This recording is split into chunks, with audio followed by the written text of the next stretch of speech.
लोकांना मी असं सांगितलं, "अरे जाणार आहे मी, परत जाणार आहे." असं आधी बघायचं मग टीका करायचं. "तू सीनियर आहेस म्हणून काहीही बोलशील, आम्ही नाही खपवून घेणार." मग लोकांनी ते किती काय-काय बनवलं. ते मी बाहेर आली आणि मला दाखवलं. मी खूप शॉक झाले. "अरे, हे असं काय आलंय बाहेर?" हे चुकीचं वाटत होतं मला म्हणून माझी आणि त्याची भांडणं होत होती. तर तिचं असं होतं, की "अरे, तुला दिसत नाहीये का? वरती टी-शर्ट गेलाय. तू हेच करतेस का?" मला असं बोलली. नमस्कार, मी निकिता मराठी मनोरंजन विश्वामध्ये तुमचं स्वागत करते. आणि बिग बॉस मराठी सीझन 6चं पहिलं इविक्शन पार पडलं आणि त्यातून राधा पाटील ही स्पर्धक घराबाहेर पडली. आणि आता माझ्यासोबत आहे सगळ्यांची लाडकीच म्हणेल मी, राधा. राधा, कशी आहेस? एकदम छान आहे. सर्वात आधी तर मी तुला हेच विचारेन की तुझं इविक्शन झालंय ते फेअर आहे की अनफेअर आहे? तुझ्या मते तरी काय आहे? माहीत नाही आता काय कारण की मी जेव्हा माझे वोटिंग चेक केले, तेव्हा तर मला प्रेक्षकांनी खूप प्रेम दिलं होतं, खूप वोट केले होते. तर माहीत नाही आता मी नाही सांगू शकत ती गोष्ट. माझं इथे चुकलं की रडत होते आणि मी बोलत होते मला घराच्या बाहेर जायचंय. मला आईची खूप आठवण येतेय. तर त्यामुळे पण असू शकतं. जेव्हा मी सोशल मीडिया असं बघितलं ना, तेव्हा सगळ्या लोकांच्या अशाच प्रतिक्रिया होत्या की राधा नाही जायला पाहिजे होती. सो ते प्रेक्षकांचं तुला पहिल्याच आठवड्यात तू बाहेर आलीस, पण ते नवीन-नवीन असतानाच बिग बॉस शहरात प्रेक्षकांचं तुला मिळत असलेलं प्रेम त्याबद्दल?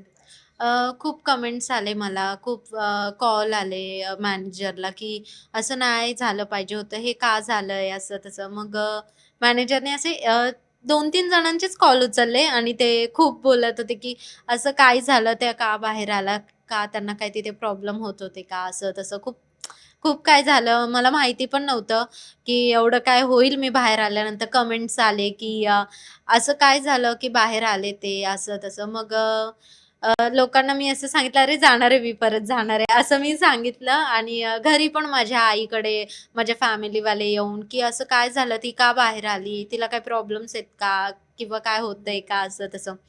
तर गेम खेळायला मला थोडासा वेळ लागला समजून घ्यायला. पण मला जर चान्स भेटला, तर मी नक्की परत जाईल आणि दुसरी राधा कशी आहे ती दाखवेल लोकांना.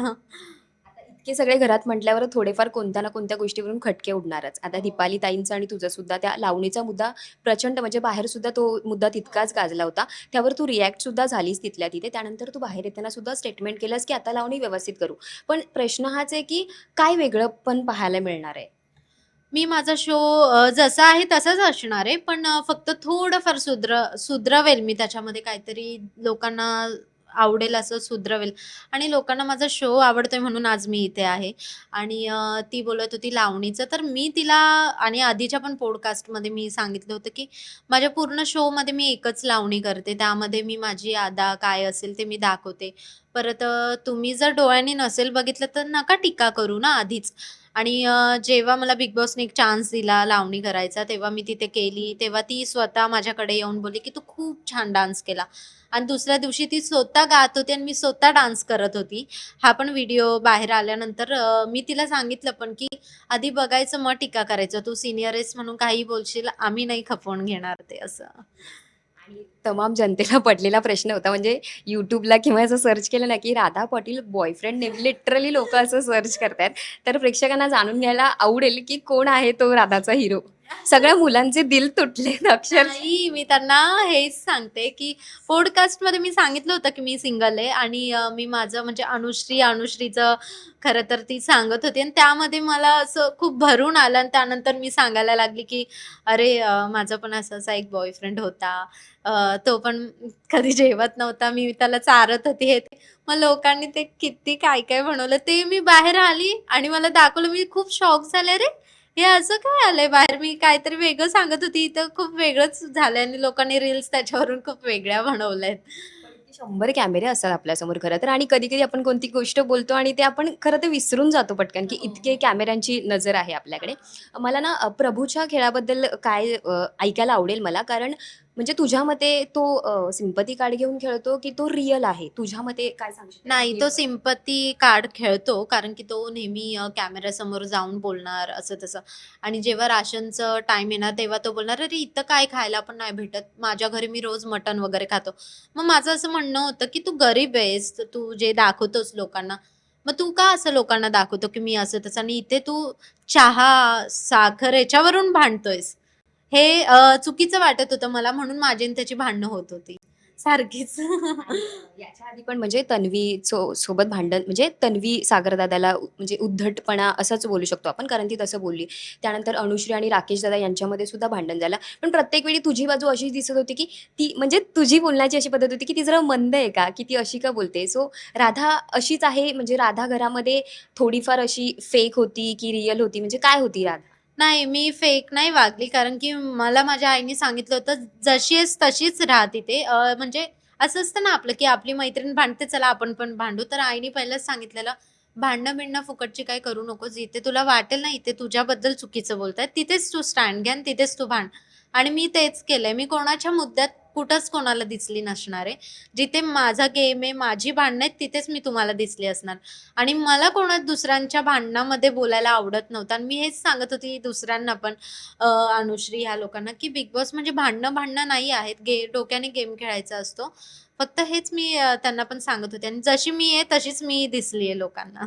बरं याच्या आधी कधी तू बिग बॉसचे सीझन बघितलेलेस? नाही. म्हणजे तुझ्यासाठी ही म्हणजे रिएक्शन काय होती? जेव्हा तुला बिग बॉसची ऑफर आली, तेव्हा तुझी रिएक्शन काय? बिग बॉसची ऑफर आल्यानंतर मला खूप असं म्हणजे धक्का बसला. अरे बापरे! खूप मोठा प्लॅटफॉर्म आहे. खूप स्ट्रगल केलंय. शो वगैरे जे काय होते पुढचे ते कॅन्सल केले आणि बिग बॉसचं एक्सेप्ट केलं.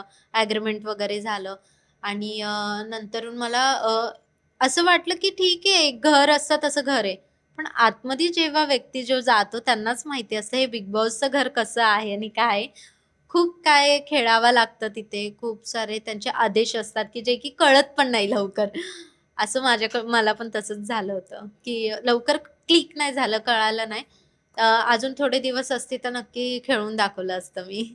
म्हणजे आता तुला कुठेतरी वाटतंय, की म्हणजे मला अजून आतमध्ये राहायला पाहिजे होतं आणि खरं तर तू पहिल्याच आठवड्यात रडली होतीस. तुला तुझ्या आईची खूप जास्त आठवण येत होती. तेव्हाच तू म्हणत होतीस, की मला गेम वगैरे काहीच नकोय. मला माझ्या आई-वडिलांचंच प्रेम हवंय. हां, मी बोलली होती, की मला गेम वगैरे, फेम, पैसा महत्त्वाचा नाही, जेवढी आई-पप्पा महत्त्वाचे तसं. आणखी बाकी सदस्यांमध्ये तुझं असं फेव्हरेट कोण होतं, की म्हणजे त्या व्यक्तीसोबत बॉन्ड माझा कायम राहील? अनुश्री. माझी खूप बेस्ट फ्रेंड होती. आमचा बॉन्ड एक होता. जेवण सोबतच होतो ना 24 तास, तर तिला खूप मिस करते मी बाहेर याच्या आल्यानंतर. आधी तुमची ओळख वगैरे होती? नाही, काहीच नाही. आणि मी बाहेर जेव्हा मला माहिती पडलं होतं, मी आतमध्ये जाताना, की अनुश्री असणार आहे, तर मला असं झालं, "अरे, कोण आहे?" असं ट्रोल करतात तिला, असं तसं झालं होतं. पण माणूस जेव्हा माणसाला भेटतं, त्याच्या स्वभावाने माणसाला कळतं, की हा माणूस कसा आहे. तर त्याच्यावरून मला कळालं, की अनुश्री कशी आहे, काय आहे. तन्वी, रुचिता ह्या पण चांगल्या आहेत, पण जास्त बॉन्ड माझा अनुश्रीसोबत झाला होता. जेव्हा बिग बॉसच्या घरात गेलीस, तेव्हा 17 स्पर्धक, इतके कॅमेरे जे सतत 24 तास आपल्यावर असणार आहे. पण कधी तुला एका पॉइंटला असं वाटलेलं का, की नाही हे माझ्या स्वतःसाठी खूप डिफिकल्ट असणार आहेत हे दिवस? एका पॉइंटला तुला असं वाटलेलं, की नाही मला त्रास होतोय, मी गिव्ह करू का? असं वाटलेलं का तुला? नाही, असं काय नाही वाटलं. मला फक्त आईची आठवण आली बस. बाकी काय नाही. तिथून मला शिकायला भेटत होतं आणि माझं असं आहे, की जिथून मला शिकायला भेटतं तिथं मी थांबणार, शिकणार. भले कमीपणा घेणार पण शिकणार. जसं की आम्हाला तिथे कमी लेखत होते, की ते लोकं जास्त इंडस्ट्रीमध्ये काम करतात. आम्ही आत्ता-आत्ता आलोय. पण आम्ही आत्ता-आत्ता येऊन आम्ही शिकतोय, तर तुम्ही थोडंसं आम्हाला समजावून सांगायला पाहिजे होते, कारण तुम्ही मोठे आहेत म्हणून.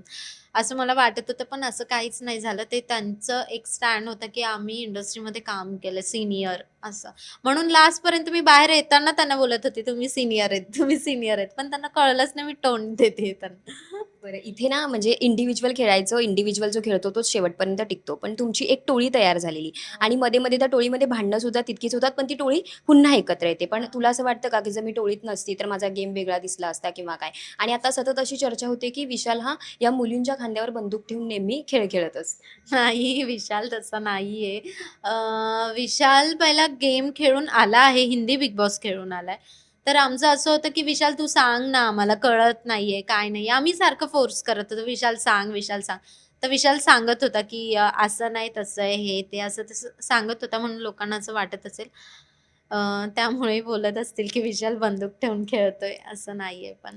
पुन्हा बिग बॉसच्या घरामध्ये जायची संधी मिळाली, तर ती संधी तू स्वीकारशील आवडीने? हो, आवडीने खेळेल खूप चांगलं, खेळून दाखवेल. तेव्हा तुझा गेम किती वेगळा असणार आहे, की स्ट्रॅटेजी प्लॅनिंग करून आधीच जाणार आहेस, की ग्रुपिझम वगैरे मी काहीच करणार नाही, असं काही ठरवलं? नाही, ग्रुपमध्ये जरी खेळलं तरी आमचं असं होतं, की जिथे आमच्या ग्रुपची पण जिथे चुकी आहे ना, आम्ही सगळे तिच्या अपोझिट डायरेक्ट, की "हां, तुझी चुकी आहे." असं स्टँड तिच्याबद्दल आम्ही कधीच घेतलं नाहीये, की नाही हिची चुकी नाहीये वगैरे. जिथे चुकी आहे तिथे चुकी आम्ही सांगितली आहे, की तुमची चुकी आहे. आणि आता परत गेली जरी टोळी मी जॉइन केली, तरी मी माझे 100% देईल आणि मी माझ्या पब्लिकला काय पाहिजे ते बघेल आणि मग तशी जाईल आतमध्ये. आणि ते नेमकं काय घडलेलं, की म्हणजे तुमचा टास्क दरम्यान तू दीपाली ताईचे कपडे ओढलेलेस असं सतत बोललं जात होतं. ते नेमकं काय घडलं? अ, पहिलंच बिग बॉसने सांगितलं होतं, की आता फिजिकल असणार आहे.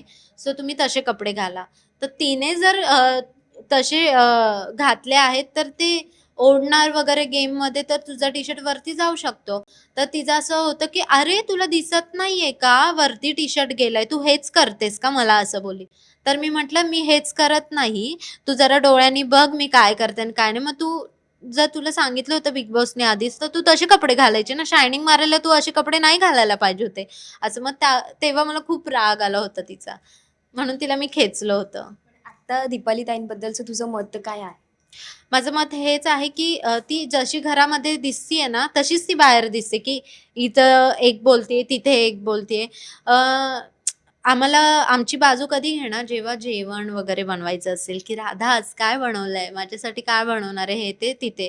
आणि बाहेर गेम वगैरे जर असणार ना, मग डायरेक्ट आमच्याकडून अपोझिट, "ही व्यवस्थित खेळत नाही, हे असं आहे, हे तसं आहे, हे तसं आहे." आम्हाला स्वतःलाच शॉक बसायचा, "अरे, आत्ता जेवण मागत होती आमच्याकडे आणि आत्ता इथे असं काय आहे?" म्हणून ती अशी डबल साइड खेळते. पहिल्या दिवसापासूनच माझी आणि तिची खटकली होती एकदम. या घरामध्ये तुला फेक कोण वाटतं? तीच म्हणजे त्यांची वाटते. नावं सांगशील? तीच वाटते. दीपाली फेक वाटते, दीपाली ताई. आणि सागर दादांचे आणि तुझे फन मोमेंट ते फार कमाल होते ते खरं तर. काय सांगशील त्यांचा बॉन्ड आणि तुझा खूप जास्त छान होता. आमचा बॉन्ड खूप चांगला होता आणि सागर दादाला पण मी खूप मिस करते. आमचं असं ठरलं होतं, की बाहेर आल्यानंतर आम्ही एक छोटंसं चला हवा येऊ दे चालू करणार आहे. तो आणि मी आम्ही दोघं ॲक्टिंग करणार असं आमचं ठरलं होतं. तुझ्याशी बोलून खरं तर खूप छान वाटलंय आणि तुला फ्युचरसाठी खूप खूप all the best. Thank you Radha.